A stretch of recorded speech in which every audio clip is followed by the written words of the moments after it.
Ahojte, vítam vás u mojom rozprávaní o Indii. Keď sa budete chystať do Indie, v podstate nepotrebujete žiadne špeciálne veci, samozrejme očkovanie, to by som si určite dala, ale napríklad hygienické veci a podobné, to všetko tam kúpite.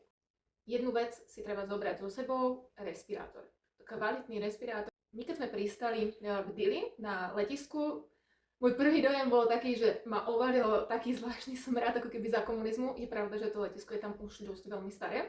No bol tam taký starý koberec a to sme si hovorili, že pre Boha, ten už je tu 100 rokov, tu by mohli vymeniť. Keď sme vyšli vlastne z letiska, wow, pretože my sme vyšli von okolo 2:30 v noci, všade ľudí. V tom momente mi vlastne začal ten obrovský indický kolotoč, i všade všetko. Pretože viditeľnosť bola asi tak na 20 metrov. To bol ako masaker pre mňa. Vedela som, že tam je smog, ale nevedela som, že až taký hustý. Šoferovanie v Indii. To je proste jeden obrovský chaos. Už ten, kto jazdí v Indii, už môže jazdiť hoci kde inde. Každé druhé auto tam bolo ako nejaká pokrčená plechovka. Tuk-tuky, kone, rôzne druhy aut, aj veľmi moderné, ale zároveň fakt, že kuriozity, ktoré som už na dlho nevidela, nazdobené, trubiace do melódií rôznych. Všade niečo prevážali na rôznych vozíkoch, do toho kravy a psy.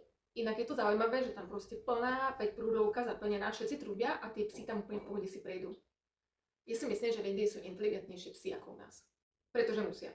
A keď sme išli do hotela, tak zastavil náš šofér, prišli SBS-kari ešte vonku a začali kontrolovať auto. On otvoril kapotu a oni začali prehľadať. A ja som povedala, že čo sa akože deje teraz.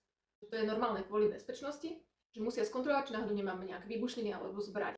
Druhá kontrola nastala už pri vstupe do hotela.